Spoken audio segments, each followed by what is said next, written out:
Yeah, I've been researching and looking at some of these issues for a few years now, and we're working towards an answer for some of these issues at Rancho Relaxo.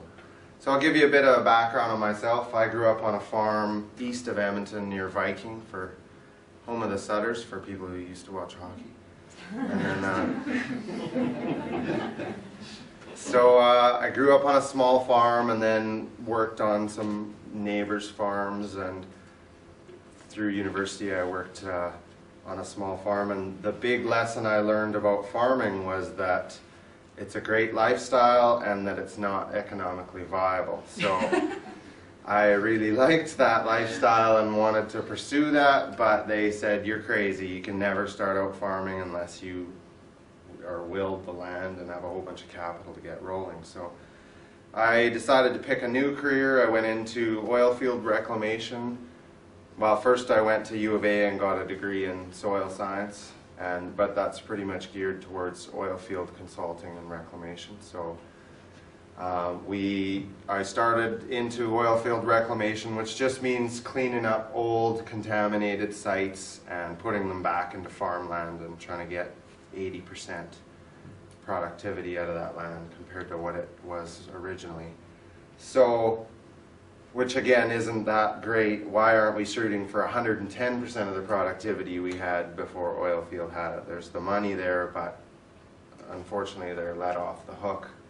And I kind of want to get out of that industry, because as good as it is to put land back, that program is way, way behind the amount of drilling and production. So I think in Alberta alone there's 160,000 abandoned sites that are just sitting there waiting to be cleaned up. And as we drill 25,000 new wells a year, we clean up about 3,000 sites a year. So every year we chase this dream, we get further and further behind. So a lot of these things were really starting to tear at me, and our energy use and everything. So a few years ago I started doing some research and came up with a few different options. We'll start at the beginning here. I moved onto this piece of land in the latter part of the 1900s, and this is what it looked like. It was an old 1960s farmhouse, 5 acres of land, 250 cars on the property, 2 buses which were used for growing various illegal crops, and a highly inefficient house in terms of energy efficiency, but a great price. It was a very profitable farm. But yeah, the price was really good. It was 10% below the industry average. You know, it was a pretty good place, and that was all I could afford coming out of university. So I moved out here in December of '99, and then we set to start cleaning this place up and figuring out what to do with the land once it was cleaned up. So after I got rid of all the cars and the garbage and the tires and the rims and transmissions and engines and radiators, they had 4 acres of lawn to mow, which was a lot of mowing with the push mower back in the day. Like that was 7 or 8 hours of mowing a week. So originally I got into energy efficiency in the house. That house there only had 2x4 walls and cost a fortune to heat that place. So through the eco energy program put on by the federal government, like I originally saw a TV ad saying, oh, take the 1-ton challenge and you can get a grant to do some efficiency upgrades in your house. So seeing as how we were thinking of renovating the basement anyways, I thought, well, I might as well get a little bit of grant money if I can. And I had an energy audit done, and we ended up going through that program 3 different times and got the maximum allowable grant, which was $5,000, and did a whole bunch of insulating on the house and other improvements. We did 4 inches of styrofoam around the entire exterior of the house, and then I also dug 2 feet below grade around the exterior of the house and then laid insulation 2 feet horizontal, so that way I'd insulate right to the bottom of the basement foundation. We changed out all the doors and windows in the house to fiberglass doors, triple pane windows, Also changing our slider windows to lots of picture windows, and reducing the size of the windows is another easy trick to increase your efficiency. If you take a window and reduce it by 1/3, you've just increased your efficiency by 30%. So we did lots of different, we also put in a root cellar, so I ripped off the original deck of the house, dug the basement bigger, and then used insulated concrete forms to pour a new foundation, and then I concrete cut into the existing basement so I'd have a doorway into this root cellar, and then the new deck became our roof, or the ceiling on the root cellar. So that gives me 150 square feet of food storage under there, and we'll work on ventilation and moisture control and everything there. So here's the house now. We've got hardy board siding, which is like a cement fiber siding, so it's hail resistant, but a little bit better or a little more resilient than vinyl siding. We've got rubber roof on there, so it's shingles made out of recycled tires. They're made in Calgary. They're guaranteed forever. And we had baseball hail last year and the roof wasn't affected at all, whereas all our neighbors that put new shingles on in 2010 had all their asphalt roofs wiped out again last year, so they're on their 3rd asphalt roof in 4 years, and we're on our 2nd roof. So I think that'll be a lot of savings in energy without having to put asphalt on every 4 years or every 2 years, depending on the hail schedule. Some other different ideas we're showing off is hugelkultur beds, which are made of poplar logs, and I've got smaller diameter logs laid in the bottom of these beds so that as the logs rot, there's still a porous structure that stores hundreds of liters of water, so you use less water for growing, your plants can root right into the logs, and the whole process builds soil. So in 20 years or 10 years probably, this will probably just rot away and just be soil, and then at that time I'll just build another frame around this. So I kind of finished up on the house and didn't know what to do with the next 4 acres of land, and I stumbled onto the permaculture design course, certificate course in 2010. So I took it from Barb Hazenveld and Ron Berzan, taught it down in Olds, and it was an amazing course. Basically, for those who aren't familiar with permaculture, it's just a system of designing a system with as little inputs as possible, especially fossil fuels, how to recycle your nutrients, moisture, energy, so that you can do the least work possible and get the largest outputs, and all in an ecologically friendly manner. Plus you get to become basically a family with a great group of people over 2 weeks, so that pretty much changed my life and outlook on everything. Finding out that 5 acres is plenty of land to grow all your own food for a family, which I was totally astounded by. So we figured, well, we've got this land and we're not doing anything with it, let's start trying out some of these ideas. So, yep. And we have 4 kids. Yeah, and our food bills are astronomical. Our food bill is our biggest, it's like our biggest expense. We saved all our food bills for an entire year, and it was like 20,000. Yeah. Something like that.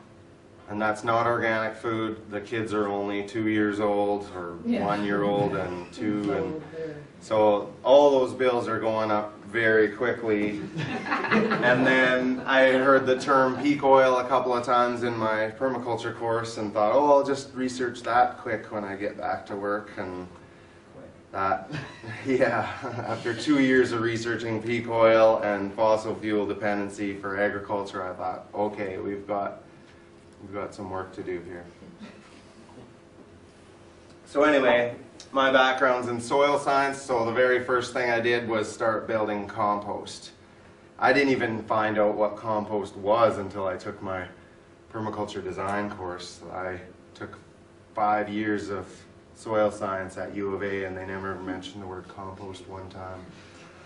So it might give you a hint of... Yeah. Yeah, maybe Guelph's program isn't sponsored by Imperial Oil. So here we've got a few different compost systems. I've got lots more now, but basically all our grass clippings, leaves, all our food scraps from the house, everything goes into this pile, and then after a year it gets turned into this compartment, and then after another year it gets turned into this compartment. So I could talk for days about compost. So the next system that's really important in terms of energy use is compost toilets. So now that we had a place to build compost, we took some of these old coffee table frames that used to have the glass tops in them. I'm sure you guys probably have some beside your couch in your living room. Take the glass out, cut a piece of plywood and put a toilet seat on, and then a 5-gallon pail just fits right in there, and we just fill those with sawdust. So we have one for pee and one for poo, and everything just runs on 5-gallon pails. When they get full, you just put the lid on, slide a new pail under there. So it cost me about $60 to build this, and this saves us about 200,000 liters of water a year on our acreage, plus the 240-volt electricity it takes to pump that out of the well, plus the 120-volt electricity to run it through the septic system, plus the heat you put into that water. Plus now we compost all our probably 500 rolls of toilet paper we use in a year, and we collect about 4,000 liters of fertilizer by the end of the year to go into the compost. So all for $60. So that's not bad. But hold on, those pails, they go into a septic tank, right? No, they just go right. Oh wait, how do I back? So we just dump all the pee pails and everything in here. So you just put the pails in there? Yeah, so with compost you want a balance of nitrogen and carbon. So nitrogen is urine, like it's liquid nitrogen, and the sawdust in it is your carbon component. So you're putting everything you need for good compost in there in each pail. So this kind of builds up over the winter, and then in the spring it'll thaw out and heat, and then that's when we turn it into the next pile. So you just put the urine in there? Or everything, yeah. The whole works, eh? Yeah. So just there's lying there in the like outside in the. It gets covered with straw. Yeah, and we cover it with black felt. Well. That's amazing. Yeah. And it doesn't smell. Like No, generally the reason bathrooms stink is because the drinking water that you're pooping in or peeing into is what causes the smell, because that water evaporates up into the air. But if it's just urine in sawdust, and the sawdust or the liquid never gets above the chips or sawdust, there's no smell. And then in the poo pails, when you, instead of flushing with drinking water, you just flush with sawdust. So you just take a cup of sawdust and put it on top, and again, there's no evaporation, so there's no smell. So it's even better than just peeing into the toilet and not flushing it all day kind of thing. So when the kids do that, it's way worse than our sawdust toilets. And do you have both forms of toilets? Yeah, we still, like our acreage still had a full septic system and flush toilets, and we still have those now. We're just trying to steer everybody away from that slowly. But it's been really, like, people have been really accepting of it coming over to our house, and lots of people are like, oh, after I was there all Thanksgiving weekend, and I kind of feel bad about pooping and drinking water again now. Of course. So there's really nothing to worry about, like disease-wise, and everybody's a little bit, nervous about that. There's really nothing to worry about from day one, but just to make people feel better, it's a full 2 years of composting in this system before that material ever goes back out into the garden, and then 3 years before you actually ever harvest food out of that. So. And it's a full, proper thermophilic, so we monitor the temperature to make sure it's coming up to temperature and it's being turned. Yeah, as long as you get above 55 degrees Celsius, you've killed off all pathogens and everything. So then we decided to build some raised beds. You can see here we used a sod cutter and cut our beautiful lawn and rolled it up into rolls, and then use that to re-vegetate the areas around the house after we filled in the moat. So here's the kids and us rolling up all this sod. Then I rented a little mini hoe and stripped all the topsoil back and then put these wooden boxes in. So fill the boxes with topsoil, put an inch of chicken compost on top, and then in the pathways, you don't have any soil that's being wasted and walked on. Then in the paths we put wood chips down just so that you don't have to deal with muddy surfaces as it wet, and it keeps the grass from slowly encroaching in. So this is the beds later on that year. You can see all the wood chips in the pathways. The black pipe over top allows you to put plastic over these and turn each raised bed into its own little mini greenhouse. And you can see that we don't plant in rows in this. Like if you look at a normal garden that's planted in rows, it turns out like 60 to 80% of your garden is actually just pathways, and you're only actually using this much to grow the crops in. So if you plant the crops in a hexagon pattern, since you don't have to walk through here, you can just reach right to the center. Nobody ever walks in these beds. You alleviate compaction, so you got way better soil or moisture and nutrient holding capacity in your soil. Plus, you didn't leave any room for weeds to grow. Everything's just planted tight so that as soon as your plants are coming up, there's no room for weeds. We also put mulch on top of the beds, leaves, straw, and wood mulch on top. So if you don't have bare soil exposed, you're not calling for weeds. Weeds are just there to cover bare soil, reduce moisture loss, and basically repair damaged soil. So if you have healthy soil and it's covered in mulch, you're not asking for weeds to come in there. So that gives us about 600 square feet of raised beds there. And our first garden ever we planted was just growing amazing. We had one carrot plant that was 4 feet tall, big white flower heads on it and everything. Like the stalk was like a piece of celery on the bottom. So it's amazing what you can grow in good soil. But one soils teacher said, we have no idea what we can grow because none of us have ever seen productive soil in our lifetime. So this is the most degraded the soil's ever been in Earth's history. So if we can build some really productive soil again, I think we'll all be amazed at what we can grow. So back to working on the house a little bit, we decided to put in some solar heating in the house. We also have a high efficiency furnace and whatever, but I wanted to take some of the load off of that and have a system so we weren't using the wood stove and the gas furnace exclusively if we could have some solar. We're 50% sunnier than Germany, and we're the sunniest province in Canada here in Alberta, yet we have the least renewable energy of the whole country, so that's embarrassing. So this is a 30 tube evacuated tube water heater. Each of these tubes, as the sun goes in, it creates some heat on that black glass, and a copper core conducts the heat up to the top of this header.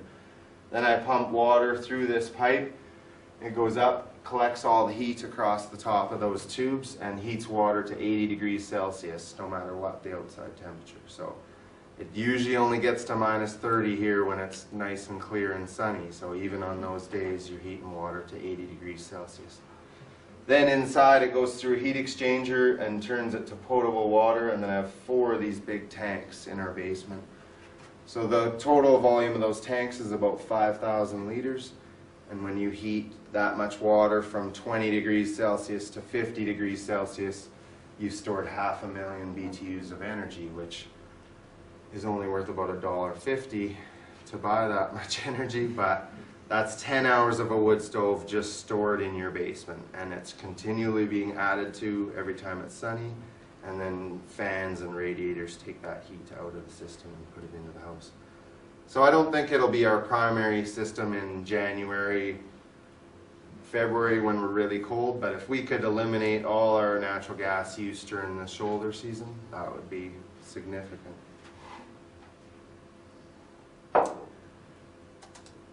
So I'm just kind of like tried to alternate between energy and food kind of thing. So This is just to give you an idea. We've been kind of taking taking pictures of all of our projects since we started in the fall of 2010, and so we kind of condensed this into.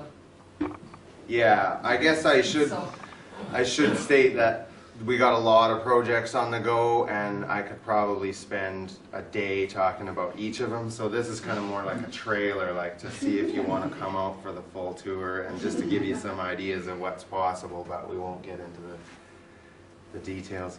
These are tires that I brought home from the tire shop, tractor tires. They're completely free. They're a waste product of our society, and they make the best raised beds that money can buy. So, namely because they're black and they heat up in the sun, and if you can heat your soil, you increase your productivity. The closer you can get your soil to 25 degrees Celsius, the better your production will be. So next time you walk by a tire in the sun, just put your hand on it and feel how much heat is in there. Plus, they don't break down like those other wood beds I built, so these will be around for a while, and according to the US EPA, there's very little risk of soil contamination from the breakdown of the rubber, just because it only breaks down in UV and weathering, and that's mostly on the outside surface of the tire. Very little of that is breaking down inside against the soil.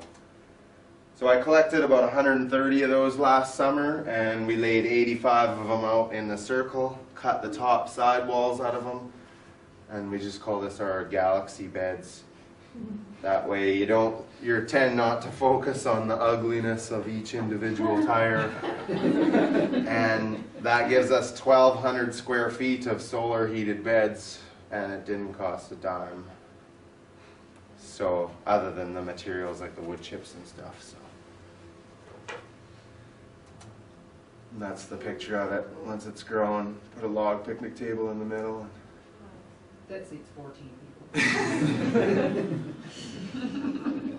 And then in each arm, just to help keep track of what we got planted in these 85 tires, we planted each arm of the galaxy to a guild. So like this arm here is corn, beans, and squash, because like Anne-Marie was saying, the corn draws a lot of nitrogen out of the soil. Legumes put a lot of nitrogen into the soil. So if you plant them both at the same time, the beans feed nitrogen in to feed the corn, and they need something to climb on, which is the corn plants.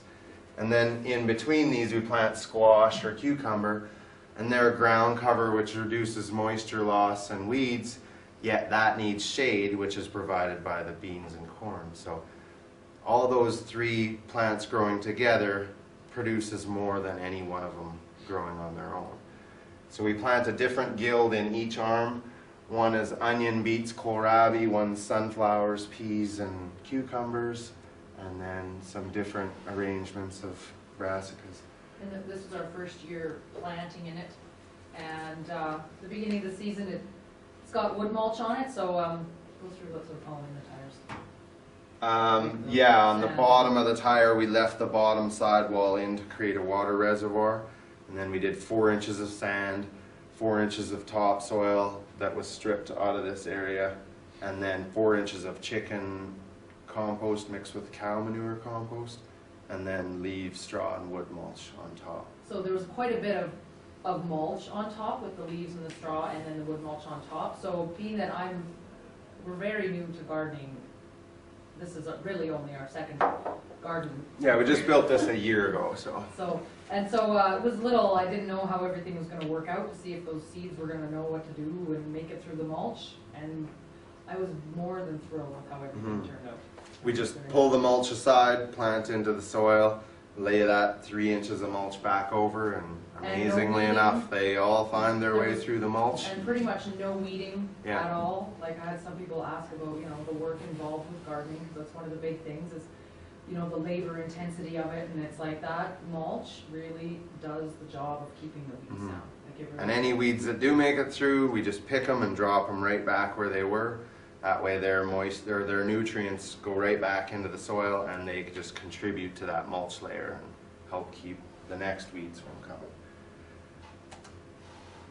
Now this is a CanSolaire air heater. It's made out of beer and pop cans, and this provides about 3/4 of the heat for this little 1-car garage that's my workshop.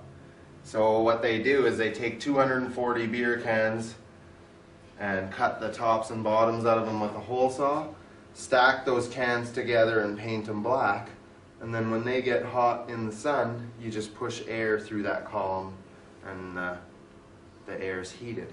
So there's a little fan down here that draws air off the floor of the workshop where the air is coldest, pushes it into this collector. The air rises up through these 16 columns of cans, and when it comes back in the building at the top here, it's at 55 degrees Celsius when it was only about 10 degrees Celsius going in.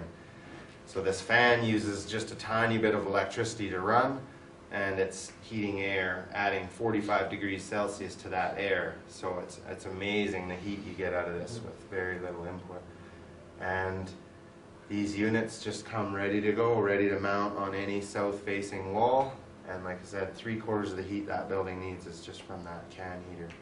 And they're made by a guy in Newfoundland, if you've not heard of Camp Solar before, and he's been making them since the mid-80s. Yeah. So anytime we can not only make kind of free energy, but also make use of a waste product like cans or tires, all the better. So back to food.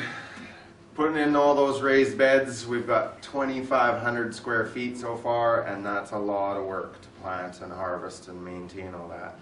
But food forests is a really exciting way of producing a lot more food with a lot less work if you're willing to wait a few years.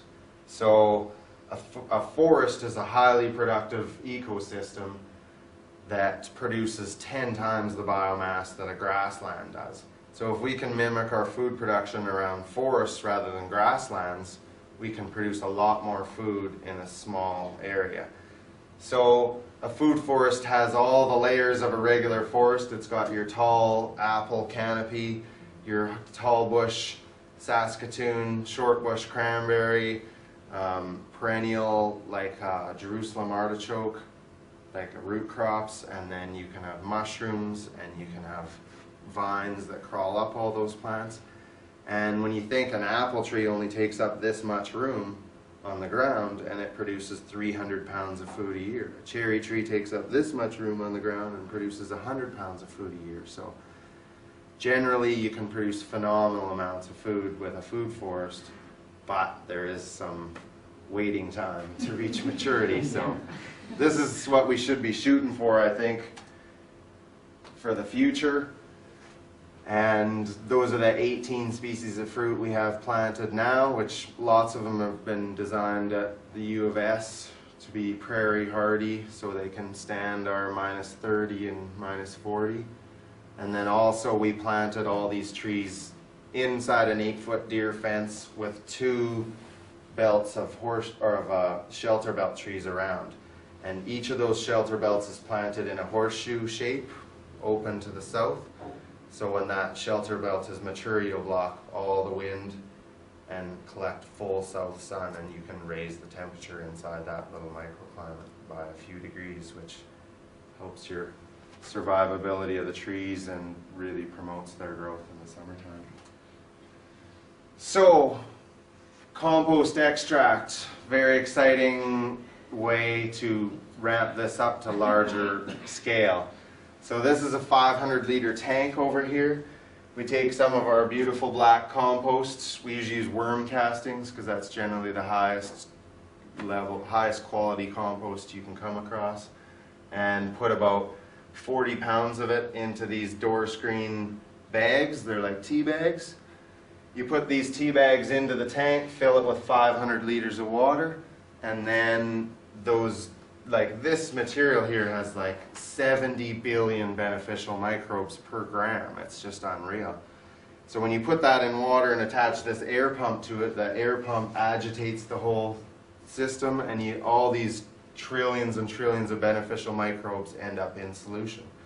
Then you just take that solution and pour it onto the soil, spray it onto the plants. We did one 8-acre field this year, and I did a 6-acre oil field site this fall. And you basically seed all these beneficial microbes into the soil, onto the plants. Those microbes then, once they're in the soil, digest more organic matter and more minerals and feed more food to the plants. And unlike nitrogen, fertilizer, or ammonia that just leaches out of the ground after the next rainfall, these microbes are all in there, reproducing, and your production boost stays with you. It's a cumulative effect. So as you do more and more passes of compost extract, you just continually boost the soil's ability to produce its own plant food. And along with that, you get higher moisture holding capacity, nutrient holding capacity, soil depth, erosion decreases. So there's really no reason not to do this on every piece of land in the country. And this is about 1/3 of the cost of nitrogen fertilizer. So generally farms are spending about $100 an acre on nitrogen fertilizer if you were growing corn. And with 3 passes of this, we're at about $30 per acre. So $10 an acre per pass as opposed to $100 an acre for a shot of ammonia. And it can completely replace synthetic fertilizer, Yeah, like today, because farmers can use all their regular conventional spraying equipment that they already have. So it's not like a big, huge. yeah, like down at Lethbridge, they're making batches of compost, like 10,000 tons of compost, and then making extract out of it and spraying huge, huge tracts of land with high clearance sprayers. So here's our 8-acre site. We just got a little sprayer in the back of a truck with a 40-foot boom, and he ended up getting a second cut off this hayfield this year. And then not only did he just get a second cut of hay, but he also had horse farmers contacting him, like, because horse people care about nutrition, unlike lots of the rest of us. So then these horse farmers were like, oh wow, we saw those little square bales you were producing and it looked like really good quality feed. So we ended up selling those bales for 3 times what they would have been worth as round bales to cattle producers, just because it's a niche market for people that want high quality hay.